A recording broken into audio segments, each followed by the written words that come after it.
Good afternoon. I'm Jay Scott, editor of HPB Magazine.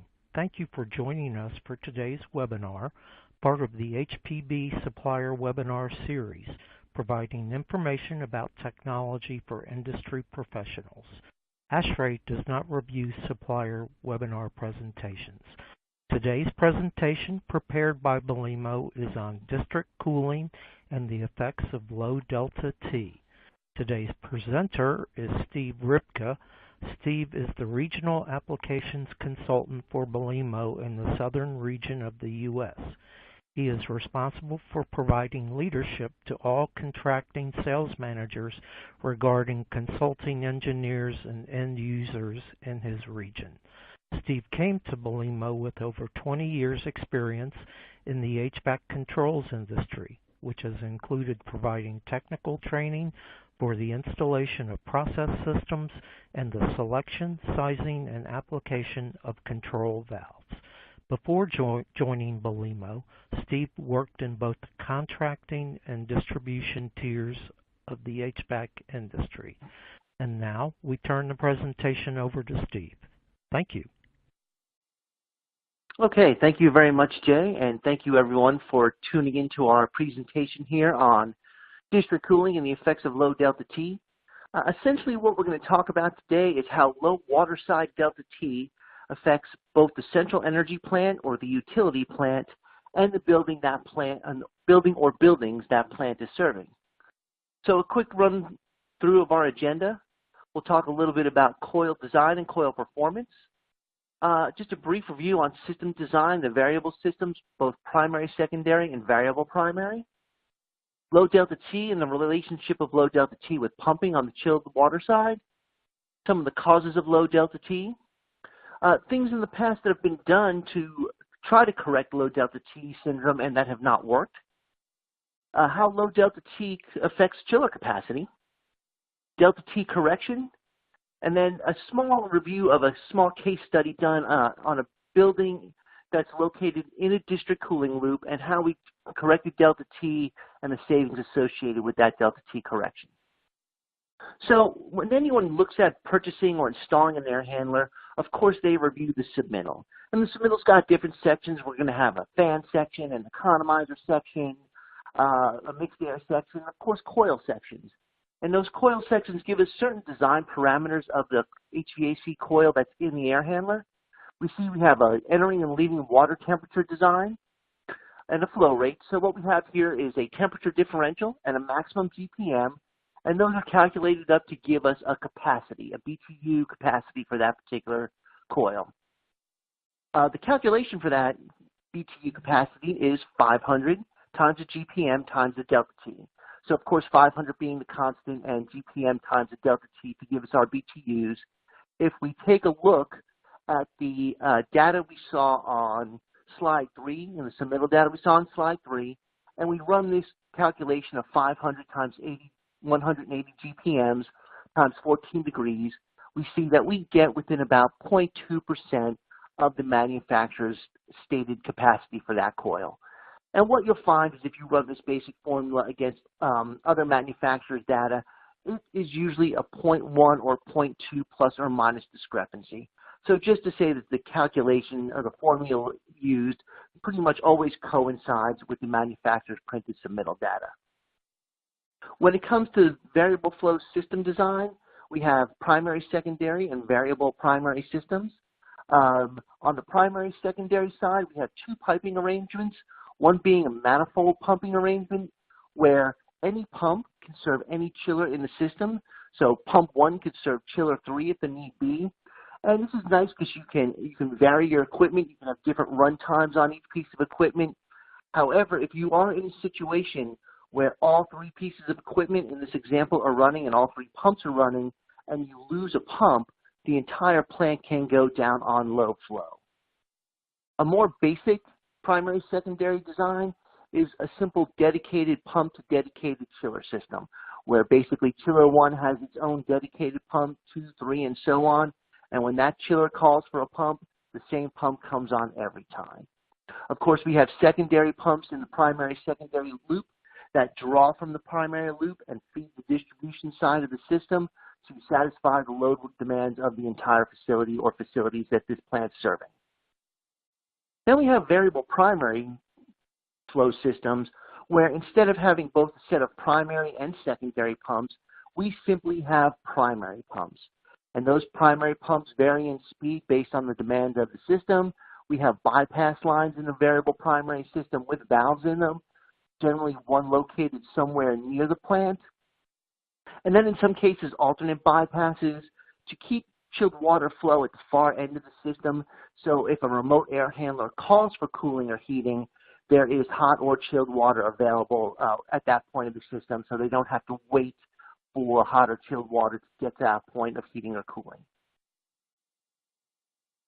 When it comes to chilled water design, flow and delta T are going to be inversely proportional. So at a given load, when delta T drops, flow is going to have to increase. And to calculate our delta T, we use this simple formula, tons times 24 divided by the GPM. So I'll use a very basic example of 100 tons times 24 at 200 gallons per minute will give us a 12-degree delta T. Pretty standard system design parameters here.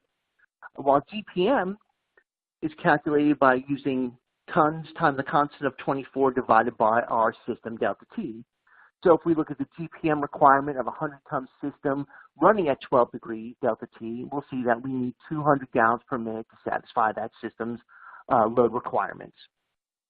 If we sized our pump with a little bit of headroom, say 220, 230 gallons per minute, at a 12-degree delta, that pump can meet the flow requirements for that system at design load. If we look at what happens when we start to flow more water through our system, if we have multiple pumps and we can call for more water than our system design would require at a specific delta, we can see flowing more water through the system at a 100-ton system will lower that delta T. So here, 100 tons times 24 divided by 240 gallons per minute will give us a delta T of 10. And if we look at the GPM requirement, that lower delta T, to coincide with the basic formula we saw on slide 4 of BTUs equals 500 times the GPM times the delta T, to get the same BTU yield at a 10-degree delta, we need 240 gallons per minute.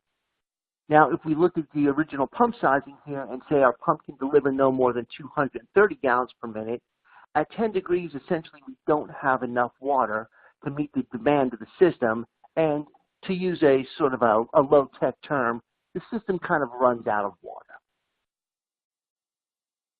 The things that cause low delta T, and there are many things that cause this problem. Sometimes we have equipment in the system that's designed for different temperature differentials.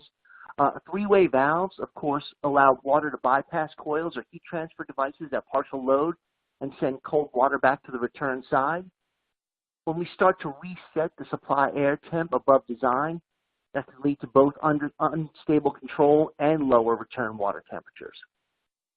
Coils that aren't piped improperly, if they're not piped with water flow counter to airflow, that reduces the heat transfer efficiency of the coil, and that can also have an effect on return water temperature.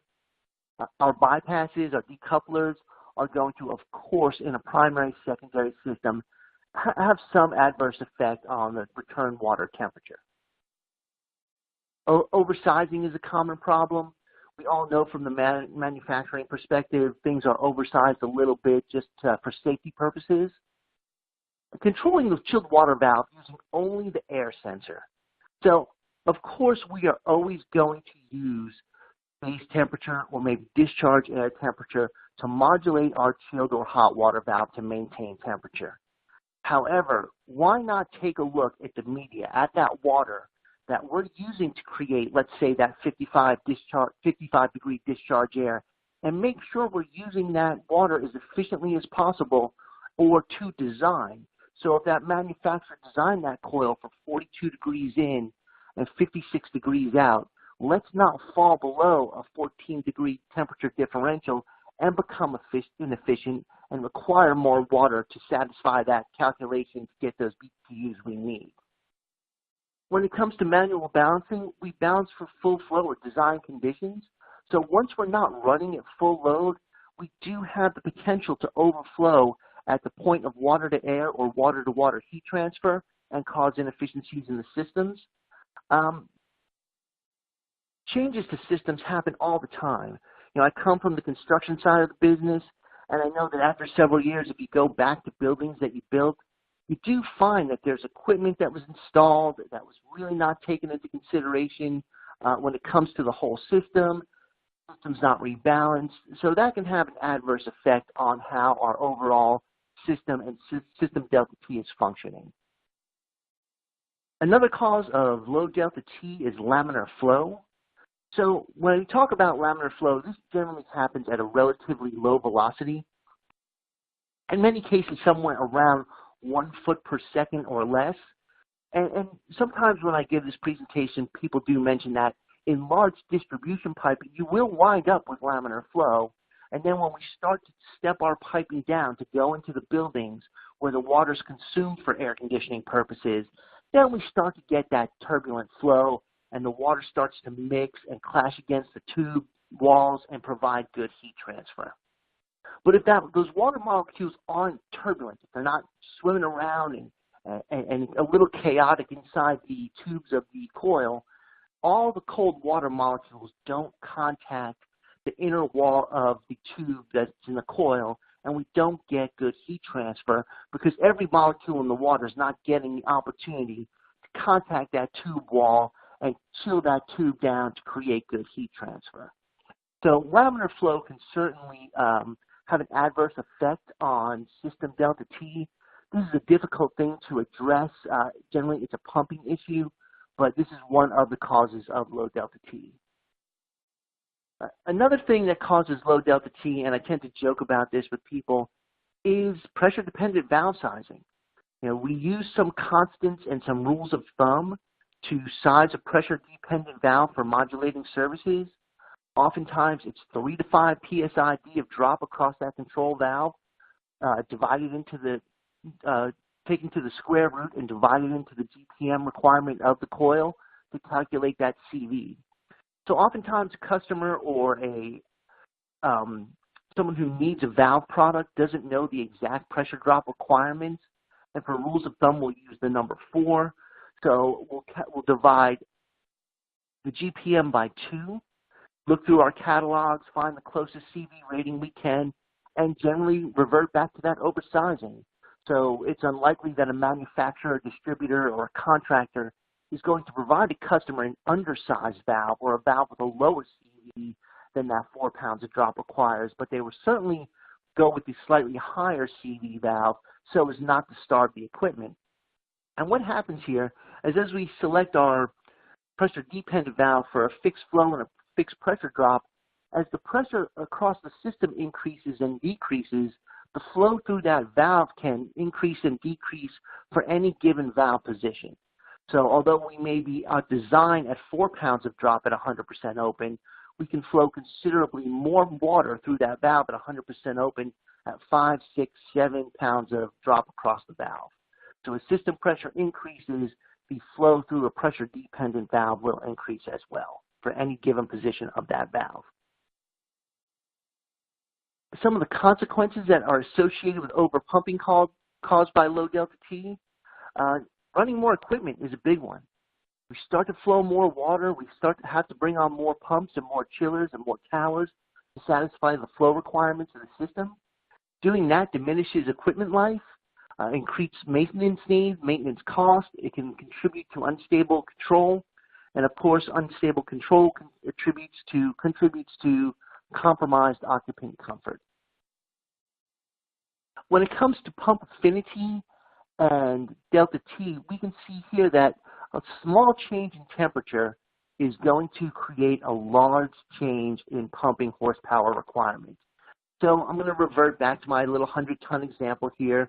And if I look at a 100-ton system running at a 10-degree delta using 240 gallons per minute to meet that BTU requirement versus a 100-ton system running at 12-degree deltas using a 200 gallons per minute to meet that delta T, to meet that BTU requirement, we'll see that it requires about 73% more pumping horsepower to move that additional 40 gallons per minute through the system.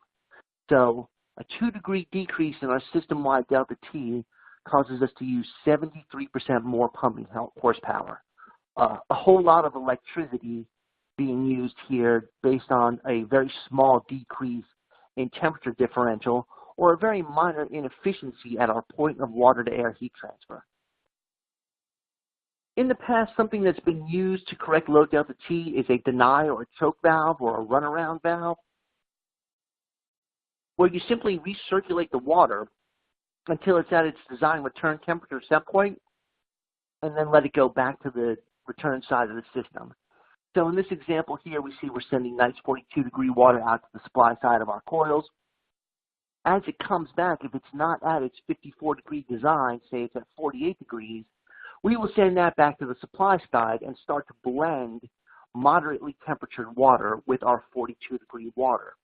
Now we slightly increase the temperature of our entering water to our air handlers, and in some cases we may or may not be able to air condition, but we certainly can, in this case, compromise our ability to both provide the necessary air conditioning and the necessary dehumidification capabilities to the air handlers in the system. Another thing that won't work to correct low delta T is resetting the supply air temp. You can see here, resetting the supply air temp uses considerably more water and greatly compromises our delta T to yield the same BTUs. And of course, as we start sending lower temperature air down ductwork that's designed for a specific discharge air, we can create control problems, condensation problems, and things of that nature within the air side of the system. Chiller capacity is directly affected by system delta T. So if we revert back to our basic formula on slide 4 of 500 BTU equals 500 times the GPM times the delta T, here for chiller capacity, 500 times the GPM times the delta T divided by 12,000 gives us our tonnage.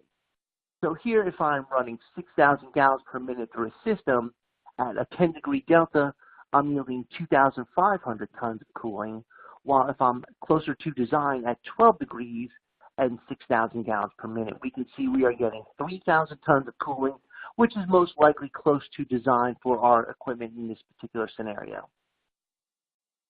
What doesn't work in this particular case is to correct delta T is adding chillers or chiller capacity, adding chillers to the system to compensate for low delta T. So in this particular case, if we're looking at 3 chillers running at 6,000 gallons per minute at a 12-degree delta, we can get 3,000 tons of cooling. If for some reason our distribution system is running at a lower delta T, say 6 degrees Fahrenheit, we need twice as many chillers and twice as much water to achieve the same 3,000 tons of cooling due to the fact that our heat transfer is inefficient and we're sending cold water back to the return side of our system. As I mentioned in earlier slides, flow and delta T are going to be inversely proportional. So if our delta T, in this example, increases by 50%, the flow will decrease by 50%. So here we have a system that's running at that 6-degree delta T I referenced on the previous slide at 50% capacity, using 1,000 gallons per minute. If we take that system delta T up to 12 degrees at 50% capacity, we can take our flow down to 500 gallons per minute, again based on that simple formula we saw on slide 4. One of the things that works very well to control low delta T and maintain proper system functionality and capacity is central energy plant optimization. So multiple manufacturers in the industry have different CEP or central energy plant optimization routines where we have a lot of sensors, variable frequency drives, pressure sensors throughout the system. And what the system does is continually varies the flow and temperature on both the evaporative and condenser side of this system to maintain the proper capacity requirement for the buildings on that loop at any given time. Something we've done at Belimo is take the BTU or the delta T management down to the air handler level or down to the coil level. So what we can do here is smarten up a control valve. We can take a flow meter, install a flow meter on the entering side of our control valve, a couple of temp sensors, and a smart actuator with a regular valve, and sort of monitor, do a little M and V at the point of water to air heat transfer, first and foremost to make sure we are delivering the required GPM requested by the building automation system to go through an air handler's coil at any given time. So as that signal from the BAS increases and decreases, we make sure that there's a commensurate GPM associated with every increase and decrease of the request from the building automation system. As well, we can take a look at our entering and leaving water temperatures and take the formula 500 times the GPM times the delta T and submeter our BTUs so we can know the efficiency and the performance of each and every air handler in the system. And then, if the case be, we can correct flow if our delta T goes below the design set point at any given time. So a lot of analytics can be done simply right at the air handler to make sure that that air handler's coil is performing as the manufacturer designed it to, and in turn sends the proper temperature chilled water back to the system, which will allow the central energy plant to function far more efficiently because the right amount of water at the right temperature is going back. We're not needing to increase flow to meet the demand of the system. We're simply using our water per design. District cooling and low delta T, they're very much synonymous. They have a lot to do with each other, and they work together in many ways. Of course, utility rates are going to vary based on low delta T. So the lower your return water temperature, the higher your utility rate can be, or you can be penalized for higher return water temperatures. Like any utility, chilled water utility rates can increase during demand hours, so you certainly don't want to use more water during those demand times than you have to, no different than you don't want to use more electricity during demand times than you would have to. If the low delta T concern is addressed at the plant and flow is reduced from the plant, then we simply reduce we shift the problem from the plant to the buildings. So now our buildings in certain parts of the district loop may not be getting enough water to air condition or dehumidify. We always want a cooling coil to yield a high delta T. So if we are at full flow, we of course want to maintain that manufacturer's minimum design delta T. But as that valve modulates open and closed, we certainly want to keep that delta T on the higher side until we get to full flow, where we don't go below the manufacturer's design delta. And of course, we don't want to increase chilled water supply temperature to the point that it compromises our air conditioning and our dehumidification capabilities within the building. So I'll talk a little bit here about different district cooling building connections. We have direct and decoupled building connections in most district cooling systems. In this example here, we have a direct connected building with a booster pump, and the booster pump simply adds pressure to the system to guarantee flow through that system, generally based on a differential pressure set point near the end of the loop, and it's going to take the flow that that building needs to meet its demand. Could it compromise other buildings on the loop? Absolutely, but this building, in essence, will take care of itself using its directly connected booster pump. A pressure regulating or pressure knockdown valve, if you are located very close to that district plant and your building's seeing high pressures, you may need a pressure regulating valve to actually knock down or reduce the pressure to the building so the water's not flowing too fast and coming back at very cold temperatures. The faster that water moves through those coils at full flow especially, the lower that return water temperature is going to be. And of course, with low water temperatures, we have low water temperature or low delta T penalties, in some cases called fuel inefficiency surcharges. In some cases, we have direct connect buildings with nothing, no valve, no pump, just supply water piping and return water piping. Of course, this building is going to be directly dependent on the system pressure. What the plant gives this building is what the building will get. During high load conditions, this particular building could or could not suffer. It may not see the water it needs when it's a really warm day or there's a really high demand throughout the district cooling loop. Something that works pretty well is a direct connect building with both a booster pump and a bypass. So during normal or lower load conditions, the booster pump is disengaged. And what we do is we open this bypass valve, the water bypasses around the pump, and it feeds the building to maintain space requirements. As demand in the facility goes up and the valves start to open more, the booster pump engages, and we start to ramp that pump up and down to give the right amount of flow through that building to maintain the air conditioning requirements. Then we have some decoupled buildings. In this particular case, we have a decoupled building with both an entering water control valve and a crossover valve. Basically, we're going to regulate inlet water flow on the supply side and then use a crossover to make sure that the water does not go back to the system below design or possibly contracted temperature.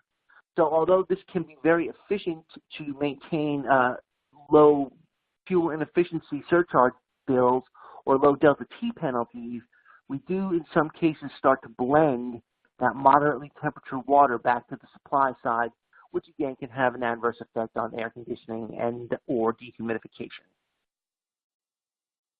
Here we have a decoupled building with a return water control valve and possibly a booster pump.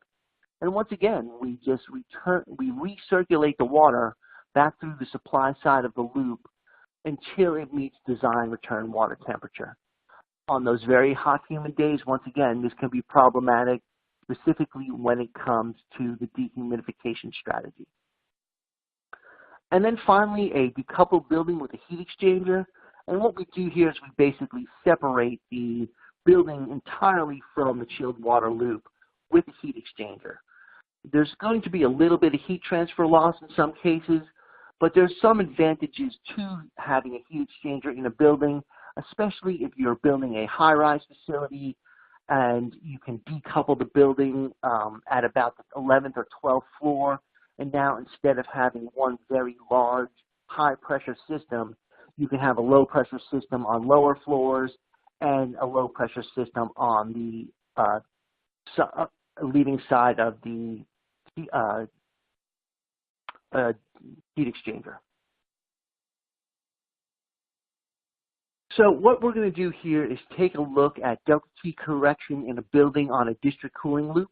The building was designed back in June of 1984, and I know this is a little difficult to see. This is a snapshot of old as-built drawings from back in the 80s. The system was designed with air handlers that primarily required 81.7 gallons per minute. This is a very typical stacked office building.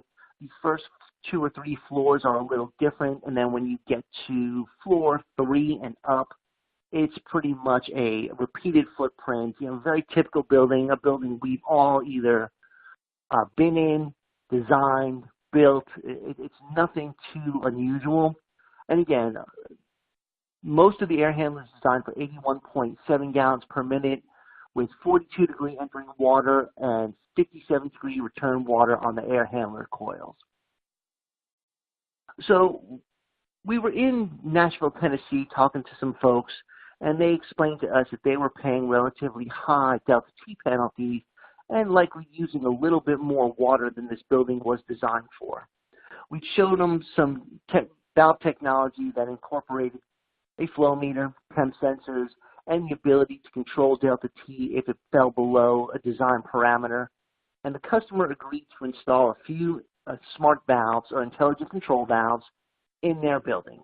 Basically, 3 were installed initially in August of 2014. And what we did is we allowed these valves to just collect data, collect some information, and then we went back after a few months, did some analysis, and found where these air handlers were peaking out at their BTU capabilities. And that is to say there was a point of no additional heat transfer at specific GPMs. So in a lot of cases, we hit about 54, 55 gallons per minute, and we got no additional BTUs. So what we saw is a maximum delta T at about 54.5 GPM, a maximum BTU at that same GPM, and once our flow started to increase through that coil, all we saw was a decrease in delta T and the same BTU yield. So we made some adjustments to the valve. We reduced our flow, we enabled some delta T management, and found that these 3 valves ran pretty efficiently for this facility. So beyond that, 11 more valves were installed in this facility in April of 2015, and ultimately in 2016, the makeup air unit got its intelligent control valve installed on it. That was a little bit different of an installation. All the air handlers in this particular building were installed in mechanical rooms, so it was easy access for the mechanical contractor to get in, take some measurements, build a spool piece, and then remove old globe valves, install new globe valves, wire up the new valve, and walk away. The makeup air unit was, of course, on the roof, and the control valve was located in a ceiling above a work area. So it was a little more difficult one to remove some sealing and, of course, make sure that that valve was installed on a weekend so it didn't impact anybody's work schedule. Overall project cost for installing these 15 valves was $53,474. So a moderately priced valve installation to correct the delta T problem and also reduce the overall building flow. So what we found was that year over year from July of 2013 to 14, we were able to reduce the minimum and maximum average GPM through this building by about 200 gallons per minute. So the first thing we did here was we immediately reduced the cost, the amount of water going through this building. Therefore, we reduced the cost of the water going through that building. There was less GPM for this customer to pay for. Also, by doing that, we were able to set a specific delta T set point in all of these valves and made sure that the return water temperature that was going back to the utility provider was at their contracted number. So we did not allow water to leave the coil unless it was at a 14-degree temperature differential from that was being sent into the building. Generally, the entering water temperature was about 42 degrees, so we were making sure we left that building at about 56 degrees or greater. Prior to installing these valves, this building was running on an average of an 8 to maybe 10-degree temperature differential system-wide on good days. On bad days, we were running at an even lower temperature differential of about 6 degrees. So addressing each air handler, making sure we're providing the optimum flow required to meet our discharge air temperature and the BTU requirement of the space, and also monitoring and correcting delta T. So to say that as long as the water left that coil per contract or per design, we knew the building was going to operate as efficiently as possible. And ultimately, the goal here is to reduce the customer's chilled water electric bill. So we are going to bring down the energy bill of this building for this customer and pay them back on the installation of this valve project. So when we look at the numbers here, as I mentioned, it was a $53,000 installation. Annual avoided costs on this project were about $22,000.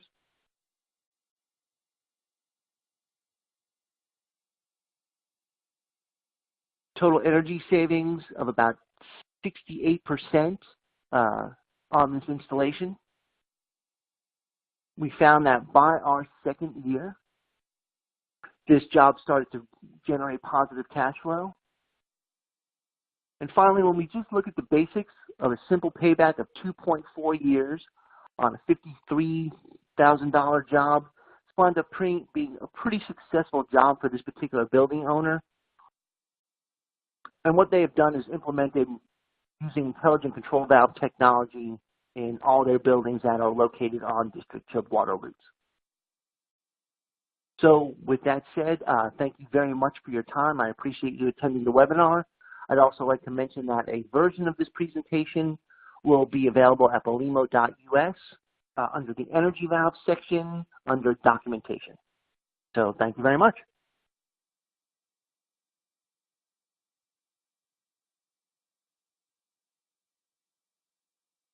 And I believe now we have some time for Q&A.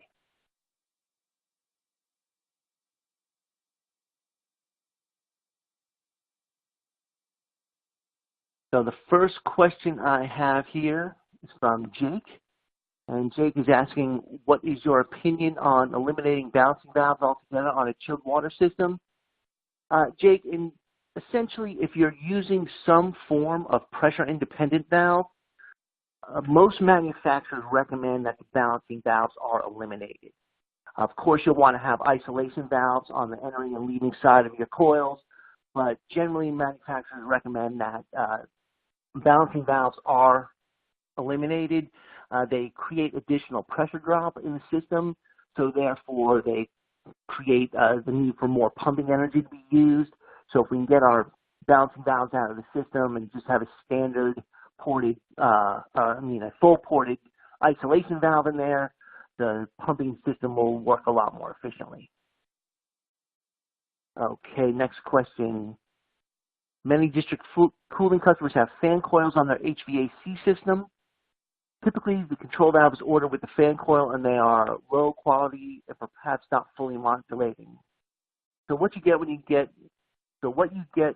these valves, you may be lucky to get a 10 to 12 degree delta T. Do you have any recommendations on how to increase the return water temperature of these systems where the control valves come with these units? Steve, yes, I do. In some cases, what we've done in the past is taken the Belimo intelligent control valve with the Belimo energy valve and actually put it on the return side of a riser. So say you've got a floor and it's got 15, 20, 25 air handlers. What we've done is we've summed up the total GPM requirement of those, not air handlers, fan coils. We've summed up the total GPM requirement of those fan coils, sized the valve for that, put the valve on the return side of the riser, and allowed only that much GPM to go through that riser at a specific delta T. So we can't really dictate how each and every fan coil may perform, but we can certainly make sure that that floor or that section of that building is going to provide proper heat transfer overall and send that chilled water back to the return side at the proper design temperature. Our next question is from Mike. Mike's question is, if you raise the chilled water supply temperature from 42 to 45 degrees, the chiller should use less energy. However, this also reduces the delta T, which increases energy consumption. How do we understand this apparent contradiction? Mike, I'm going to do my best to answer that question for you. What we know is that when it comes to chillers, they're going to make their specific GPM, say 1,000 gallons per minute at say 42 degrees Fahrenheit, and they're going to use the same energy to create that 42 degree water regardless of the entering water temperature. That is to say, the chiller doesn't really care if the water's coming back at 54 degrees, 52 degrees, 48 degrees. It's going to consume the same amount of energy to make that 42 degree water. But what happens here is if we're sending our water back at a lower temperature, we're going to need more water to satisfy the demand of the system. So based on 500 times the GPM times that delta T, if that delta T number goes down, of course our GPM number has to go up to give us the same BTUs. I hope that answers your question, Mike. If it doesn't, feel free to reach out to me and we can discuss that in any further detail you would like. Osama asked me, why is low delta T syndrome related more to district cooling plants than normal chillers? It is not. It applies to any central energy plant, any chiller plant setup. This particular presentation was simply built to focus on district cooling, as we've done other presentations to address central energy plants in universities and other areas like that. I've come across a project on the district cooling loop, and that's how this particular presentation came about. So to say it's more important to or more related to district cooling than standard chiller or central energy plants? It really is not. Okay, next question. James asks, some designers choose to dramatically oversize air handler coils. Assuming initial costs aren't an issue, is there any merit to this? Well, James, I'm gonna say before I answer that question, I'm not a designer or a mechanical engineer, but I will say that there's likely no real advantage to this or any merit to this. You basically want to size for your design day with a little bit of headroom. I can't say that there's a merit to it, but I do understand the safety factor in designing with a little bit of oversizing for safety purposes. Next question is, what is the Belimo control valve size range or minimum available size? For the Belimo energy valve that does the temperature monitoring, BTU calculation, flow metering, and delta T management, the product ranges from a 1/2 inch all the way up to 6 inches and 713 gallons per minute. At a 1/2 inch, our minimum controllable GPM is about 1.65 gallons per minute. And again, we go all the way up to 6 inches and 713 gallons per minute. The next question is from John Keegan. And John says, how do low delta T valves fit as replacements for regular Belimo control valves? Is that an easy switch? John, that's going to be a job-by-job basis. What I can tell you is with the Belimo energy valve, we do require a couple things. For the flow meter accuracy, we need 5 times the pipe diameter, or valve size diameter, I should say, of straight pipe entering the valve. So if you have a 2-inch valve, you need 10 inches of straight pipe on the entering side. You're also going to need to have a well on the supply side to measure supply side water temperature, and either use a coupling or install a well on the return side to measure return side water temperature. So there are a few differences in installing an energy valve versus a regular characterized control valve, but in most cases, John, it's a relatively easy swap out. Until we get to the larger sizes, the straight pipe requirement is pretty minimal. Next question is from Eric. Low delta T should allow chillers to run at higher suction pressure and save compressor energy. What is the balance point of pump power versus compressor power? I have to be honest with you. I really don't have a good answer for that at the time. If you shoot us an email, we can take a closer look at that question and get back to you on that one. Next question is from Brian. And Brian says, if the old valve is passing too much water, doesn't it overcool the discharge air under most conditions? Absolutely, Brian, it does. The difficulty there, or the problem here, is that we start to use more water before the overcooling is realized. Because again, our delta T starts to come down as our flow goes up. So when we look at that formula I referenced on slide 4 in the presentation of 500 times the GPM times the delta T, as that GPM starts to increase, the delta T side is going to go down, and we're going to wind up with a very similar BTU at higher flows and lower deltas. So although the discharge air temp or space air temp will start to lower, it takes time for that to happen, and it takes time for the system to react.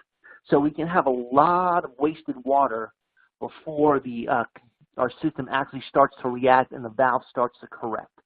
So yes, we do see overcooling, but by the time we realize the overcooling, the inefficiency and the waste has already happened. Next question is from Mohammed. Is there a spreadsheet or template we can share that can be used for preliminary system assessment to estimate potential savings? Yes, absolutely. If you go to, again, belimo.us and follow the energy valve, we have an energy valve savings estimator that can be utilized. And again, please take a look at that, Mohammed. If you have any questions about it once you look at it, feel free to get in touch with either your local Belimo rep or myself, and we can talk you through it a little bit further. Next question is recommendations from Belimo on how to install a flow meter at the outlet of a chiller. Generally, those are going to be installed in the manifold or in the distribution piping, not right at the outlet of the chiller. I tend to believe that fewer obstructions at the outlet of a chiller are probably a good thing. Another question here. How do the financials compare when installing intelligent control valves in buildings that are not on district cooling systems? Similar, it is truly a case-by-case basis. The factor that contributed to the savings on the district cooling building was the district cooling low delta T penalty, or what they call the fuel inefficiency surcharge. So there was a certain amount of money that could be saved by simply chopping off that penalty that the customer is being charged for low temperature return water temperature. However, if you've got a large campus-wide system, you've got thousands or tens of thousands of tons of cooling, large motors on your distribution pumps, on your cooling tower pumps, and on your cooling tower fans, those electrical savings can be realized very quickly. If you reference again Belimo.us, there is a case study done at the Massachusetts Institute of Technology where a great deal of savings, electrical savings, were realized by installing energy valves. Next question from George. Does low delta T phenomenon occur in heating systems as well? George, absolutely it does. It's a little less common and a little less discussed here in the States.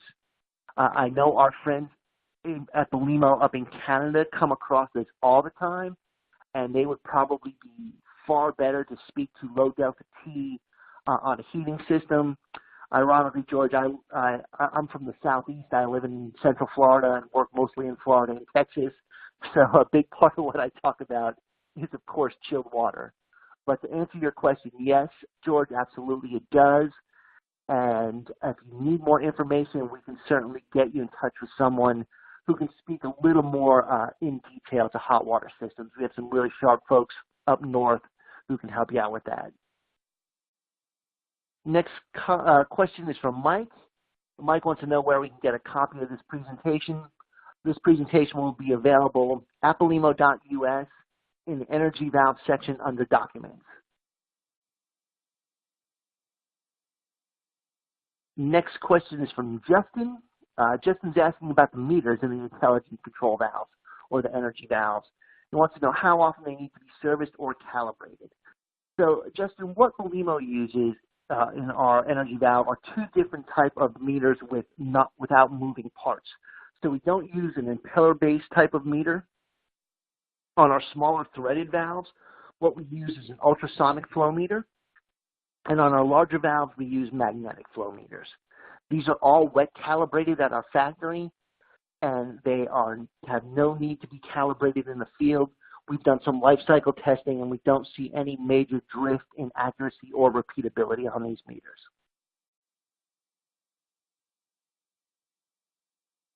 Next question is from Frank. Will intelligent control valves work with other chilled water systems that are not district cooling? Absolutely, Frank. Anything that is a campus-style distributed chilled water system, the energy valve works great. You know, any place you are making a lot of chilled water and pumping it through a distribution system to cool buildings, you know, you're going to want to make sure you're using the water as efficiently as possible at the point of heat transfer. So if you've got a central energy plant versus buying your water from a central energy plant, it will have the same impact. You have a question about the valve or the flow meter. What is the maximum size? Again, the maximum size of this flow meter or this metering valve is 6 inches and 713 gallons per minute. Next question is, explain again about system balancing and low delta T. Essentially, flow and delta T are directly related. They are inversely proportional. So as your flow goes up, your delta T goes down. You don't want your delta T to go down below design because it will cause you to flow more water. And we balance, of course, for a full load condition, so we balance at the maximum load, the maximum flow, the maximum pump speed that building needs at any given time during its design day. When we get off that design day, we start to modulate, and we start to fluctuate pump speeds and valve positions and things like that. And this can cause overflow in some places and underflow in others. If we're controlling very specifically to the GPM we need based on the command from the DDC system, and we're making sure our temperature differential across the water meets or exceeds design, we will continually balance our system. Next question here is, if a chiller is designed for a particular delta T, does it mean even at low loads, delta T shall remain constant, provided flow is varied? No, the delta T certainly should be higher at low loads. At lower flows, we should see higher delta T's. Let's see. Darren's question here is, will a T&B company be able to calibrate a temp sensor or make adjustments for stratification due to sensor length in the pipe?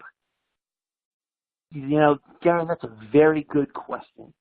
With the Belimo energy valve, we do not allow for temperature offset in our system. So the temperature is truly what that bulb is reading based on where it is in the pipe. So when it comes to this, we do request that the proper length and size well is used for the temp sensor. So if a 4-inch well is sent out and it's a 16-inch pipe, we might need to get a longer well to install in that pipe. So to answer your question, the sensors cannot be offset within the energy valve. So we do request that, to correct for stratification, that bulb of that temp sensor is as close to the center stream of water as possible. Question from John over at Siemens. How much equipment controls resequencing do these energy valves require when replacing typical modulating water valves? John, little to none. In a lot of cases, we have dropped these valves in place where there are old globe or characterized control valves, and very minimal or no adjustment to the PID loop or the sequencing was required.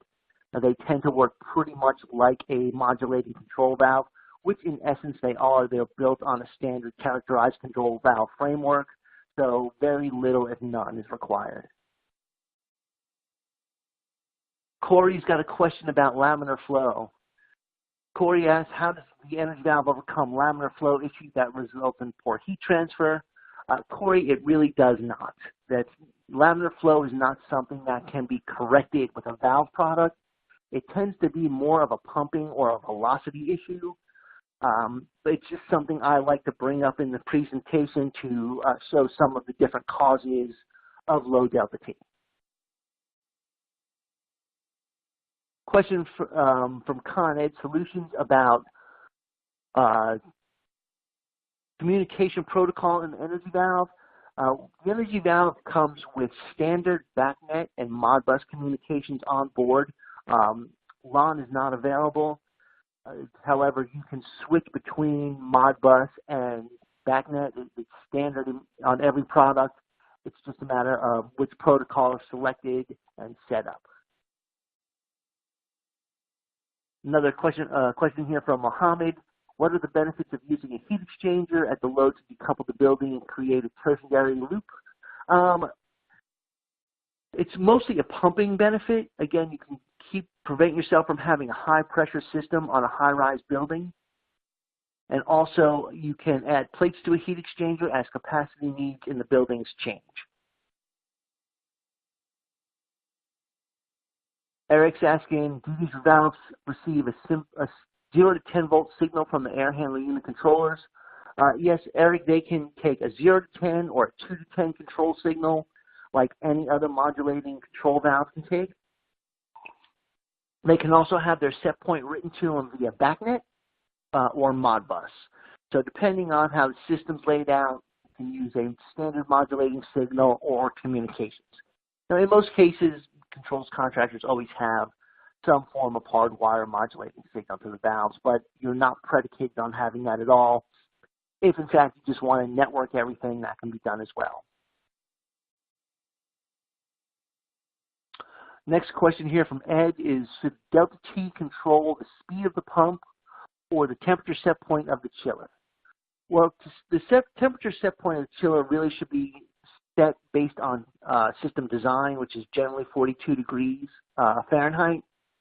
As far as the speed of the pump, more often than not, pump speed is controlled by system pressure differential to ensure that you have enough flow at the far end of your loop.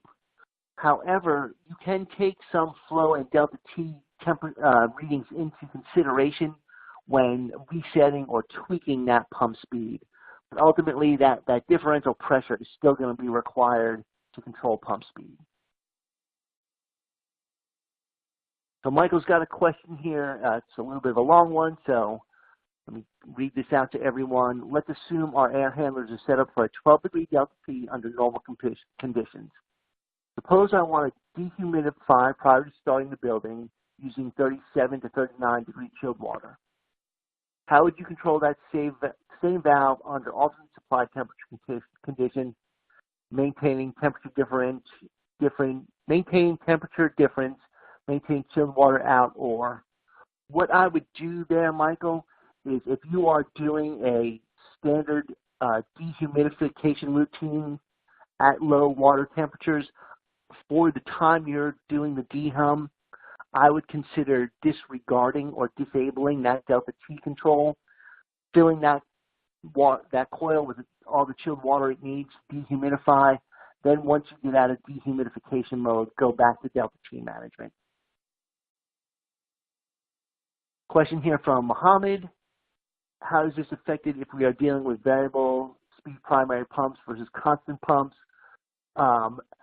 Essentially, Mohammed, this is not going to work. This type of valving technology is really not going to work on a constant speed system. It's designed to work with variable primary or primary secondary systems. And essentially what it does there is it uses the right amount of water based on the request from the DVC system at each air handler or fan coil or whatever heat transfer device this valve is installed on. So it helps to maximize the efficiency of the pumping. Although we're controlling to a differential pressure set point, we're only moving the water through the heat transfer devices that we need at any given time, which will help us maintain much more efficient pump speed based on the set point. I have a question from David here. The use of delta T manager assumes constant supply water temperature. Yes, that's correct, David. If a customer has a chilled water reset, would the delta T manager follow the chilled water reset? Again, I go back to when we're resetting water temperature, it may be in our best interest to disengage any delta T management and allow the system to run based on its reset water temperature. Another question, can we reset the chilled water supply temp? Again, I don't think that delta T management and resetting a chilled water supply temp work simultaneously. It may be a good idea to disengage delta T management whenever we are using a chilled water supply temperature reset.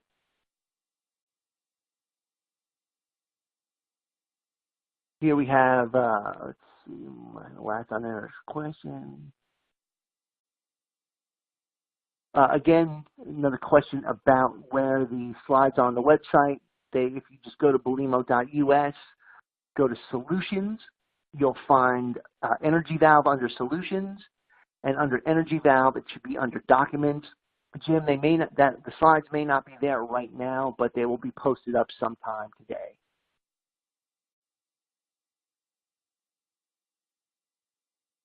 Question from Carl. Unless performing humidity control, which is rarely necessary in the desert Southwest, isn't resetting the discharge air set point higher flow reduction, higher delta T strategy? You know, Carl, I come from a pretty humid area, so I don't know that I'm really qualified to answer that question. may want to reach out to a Belimo guy in the Southwest there for a more detailed conversation on that. I mentioned another question here regarding installing energy valves on risers that can take care of a number of fan coils or AHUs in the stack, but without inconsistent flow. There's a fix for that. So the question here is essentially, if you put an energy valve on a riser, will it create some inconsistencies through the air handlers or the fan coils? Yes, it would. I would only recommend putting an energy valve on the return side of a riser if it is smaller flow units, fan coils, things like that, not large air handlers. And then, of course, if it is larger air handlers or even with fan coils, they're going to require their own control valves as well. So we even have some instances where small buildings have them installed on the return side, but the air handlers in the buildings actually have control valves on them as well. Next question here is, can we go from 0 to max GPM with the Belimo energy valve or EPIV to get the required capacity, or is there a minimum flow for the valve? Yes, 0 to maximum GPM, 0 or 2 volts DC, depending on your control sequence, will be 0 GPM. Again, presentations on belimo.us. Typical payback period for the energy valves. We have several examples of these economics, Eric. If you reference our Belimo website, there's a link to an energy valve specific website with a bunch of case studies and documentation. We also have a savings estimator that can help you get an idea of how much energy and how much money can be saved based on the cost of the installation and the delta T correction at the system. Has testing been done to validate Belimo's testing? Testing has been done. Greg, if you, again, would reach out to your local Belimo rep, he can point you in the direction of any testing reports you might need. Carl asked about discharge air reset, and it's saying that's not a good strategy and wondering why that would be the case. Essentially, Carl, it tends to use a lot more water if you lower your discharge air temperature below design. And also, your air side distribution is designed for a specific discharge air temperature, so it could create some control problems, condensation issues, things of that nature. Don over at UNC Charlotte is asking, what data can be pulled directly into the BAS from the energy valve? I heard BTU, info, and temp, but is the PID loop adjustable? Don, no, the PID loop is not adjustable. There are multiple backnet points or Modbus registers that can be pulled in, but the internal control loop to the energy valve cannot be adjusted. That's something, as far as your flow control loop to the valve, you can adjust that on the controller side, but we can't adjust that internally on the valve. Okay, we are getting close to the end of our presentation here. I have time for one more question. And let's see here. What delta T control solution would you recommend for a mixed-use campus application, healthcare and residential? What factors determine your decision? We would have to take a closer look at the design of this mixed-use campus. Generally, on the large units in healthcare, we would use Belimo energy valves with fail-safe actuators.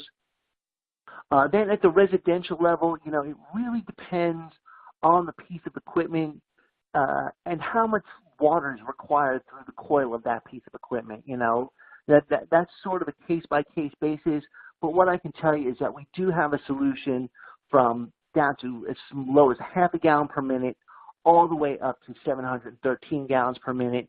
So it would probably be a nice mix of different products, using higher-end product, more sophisticated product on larger pieces of equipment and more critical applications, and maybe less sophisticated but very reliable products on your smaller fan coils and less critical areas in the facility. So it's 5 minutes after 3, everyone, and I appreciate your time, but I was told to kind of wrap it up here at 3:05. So thank you, everyone, once again for attending. And if you have any questions, please either feel free to reach out to myself or your local district sales manager from Belimo. Thank you once again.